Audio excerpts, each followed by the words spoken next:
Oke, assalamualaikum warahmatullahi wabarakatuh. Sebelumnya perkenalkan, nama saya Henggi Lesmana Wijaya, NIM 06061282025041 dari kelas Indralaya dalam mata kuliah Sarana dan Prasarana Olahraga dengan dosen pengampu Bapak Dr. Samsul Ramel MKes dan Ibu Destriani MPD. Baiklah, pada kesempatan kali ini kita akan membahas materi tentang sarana dan prasarana, yang dimana dalam pembahasannya yang pertama ada hakikat sarana dan prasarana, prinsip-prinsip sarana dan prasarana, dan yang ketiga ada fungsi sarana dan prasarana. Baiklah, pada materi yang pertama, hakikat sarana dan prasarana. Istilah sarana mengandung arti sesuatu yang dapat digunakan atau dapat dimanfaatkan. Sarana pendidikan jasmani ialah segala sesuatu yang dapat digunakan atau dimanfaatkan di dalam pembelajaran pendidikan jasmani, olahraga, dan kesehatan. Demikian juga dengan prasarana, yaitu segala sesuatu fasilitas yang melengkapi kebutuhan sarana yang dimiliki, yang bersifat permanen atau tidak dapat dipindahkan. Jadi dari hakikat ini sendiri, sarana dan prasarana ini merupakan suatu alat yang berfungsi untuk mencapai tujuan dan maksud suatu kegiatan ataupun suatu proses. Nah, dari hakikat ini sendiri dapat kita lihat terdapat suatu perbedaan antara sarana dan prasarana, yang dimana sarana ini digunakan sebagai alat dan sifatnya itu dapat dipindahkan, sementara prasarana digunakan sebagai penunjang utama dan sifatnya itu permanen atau tidak dapat dipindahkan. Oke, lanjut. Pada materi yang kedua ada prinsip-prinsip sarana dan prasarana. Nah, yang pertama itu ada prinsip pencapaian tujuan. Dalam prinsip pencapaian tujuan, sarana dan prasarana pendidikan di sekolah harus selalu dalam kondisi siap pakai, bila mana akan ada daya gunakan oleh personel sekolah dalam rangka pencapaian tujuan proses belajar mengajar. Oke, yang kedua ada prinsip efisiensi, yaitu bahwa pengadaan sarana dan prasarana pendidikan di sekolah harus dilakukan melalui perencanaan yang seksama, sehingga dapat diadakan sarana dan prasarana pendidikan yang baik dengan harga yang murah, dan pemakaiannya pun harus dengan hati-hati sehingga mengurangi pemborosan. Selanjutnya yang ketiga dari prinsip sarana dan prasarana adalah komprehensif, yakni bahwa manajemen sarana dan prasarana pendidikan di sekolah harus selalu memperhatikan undang-undang, peraturan, instruksi, dan petunjuk teknis yang diberlakukan oleh yang berwenang.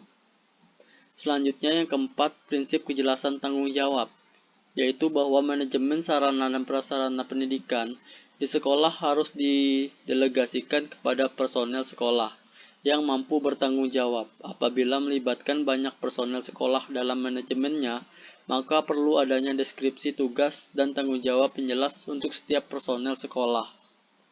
Jadi dalam setiap sarana dan prasarana ini haruslah ditentukan siapa yang akan bertanggung jawab terhadap sarana dan prasarana tersebut.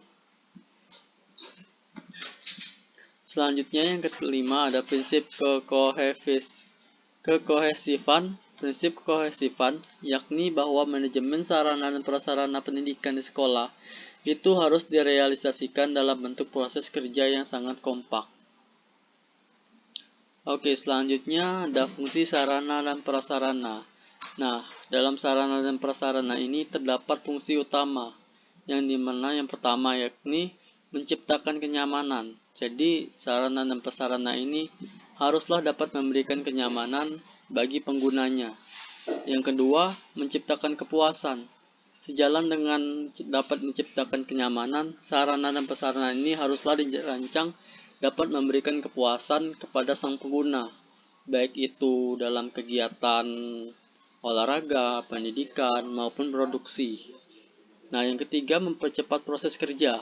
Jadi, sarana dan prasarana ini memiliki fungsi yakni mempercepat proses kerja seseorang, baik itu dalam proses produksi maupun dalam pendidikan.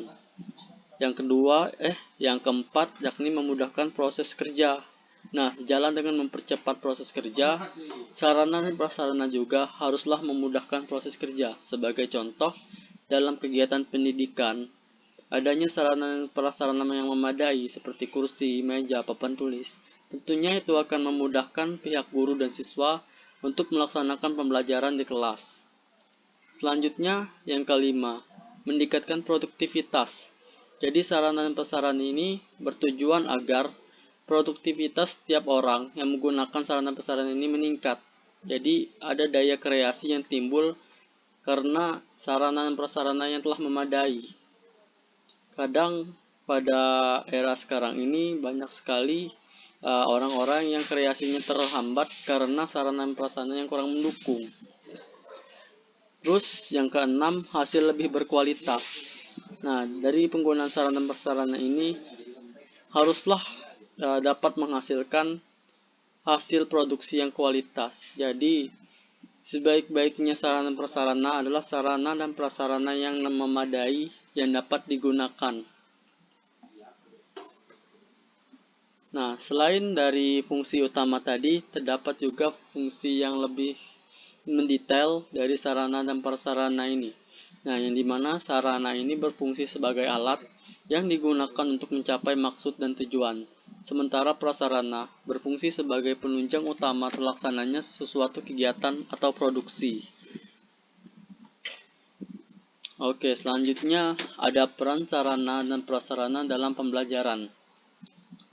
Sarana dan prasarana dalam proses pendidikan jasmani harus tersedia di sekolah guna mencapai tujuan dalam pembelajaran pendidikan jasmani yang ada di sekolah.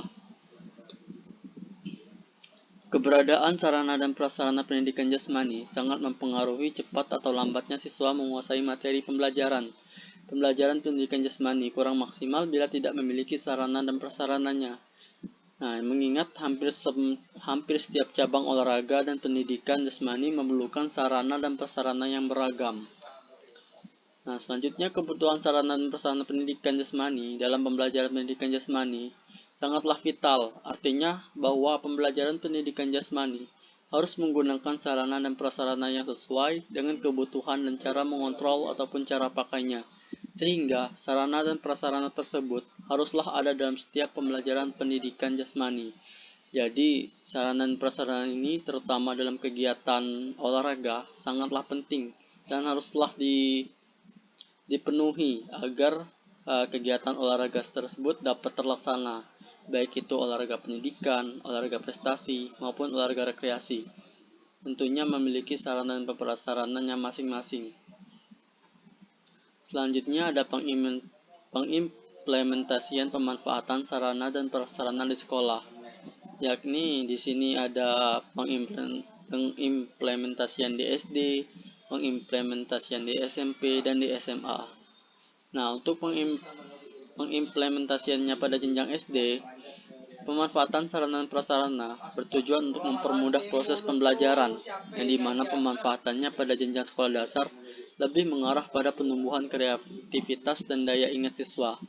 Jadi pada jenjang SD ini, selain fungsi dari sarana dan prasarana di sekolah adalah untuk menunjang kegiatan belajar dan mengajar, tentunya juga dapat menumbuhkan kreativitas dan daya ingat siswa SD, karena pada anak usia SD ini lebih ke masa pengenalan tentang lingkungan di sekitarnya. Jadi setidaknya dari pihak sekolah haruslah menyiapkan sarana dan prasarana yang dapat menunjang kreativitas dan daya ingat siswa SD. Selanjutnya, pengimplementasian pada jenjang SMP. Pada jenjang menengah, pemanfaatan sarana dan prasarana di sekolah selain sebagai penunjang utama proses pembelajaran, juga sebagai alat bagi siswa untuk mengembangkan kreativitas dan kreasinya. Nah, setelah pada jenjang SD tadi yang dimana penumbuhan kreativitas, nah selanjutnya fungsi sarana dan prasarana pada SMP adalah untuk mengembangkan kreativitas tersebut, sehingga terciptanya suatu kreasi atau produksi dari kreativitas tersebut. Oke, selanjutnya ada pengimplementasian pada jenjang SMA. Pada jenjang SMA, sarana dan prasarana yang digunakan lebih kompleks, baik itu itu dalam mendukung proses pembelajaran ataupun pengembangan kemampuan peserta didik. Jadi di SMA sarana prasarana itu lebih lengkap, seperti mulai digunakannya alat-alat lab, mulai digunakannya seperti alat-alat komunikasi komputer seperti proyektor dan lain sebagainya. Dan adapun dalam SMA kita akan melihat ataupun mengenal ekskul-ekskul yang dimana itu semua dapat menjadi pengembang bagi peserta didik. Dan setiap ekskul itu sendiri juga pasti memiliki sarana dan prasarana yang bertujuan untuk menunjang ataupun mengembangkan kemampuan peserta didik sesuai dengan apa yang peserta didik pilih dalam ekskul tersebut. Oke, mungkin demikian materi yang dapat saya sampaikan. Apabila terdapat salah kata atau tingkah laku, kepada Allah saya memohon, kepada rekan semua saya minta maaf yang sebesar-besarnya. Saya akhiri, wabillahi taufiq wal hidayah. Assalamualaikum warahmatullahi wabarakatuh.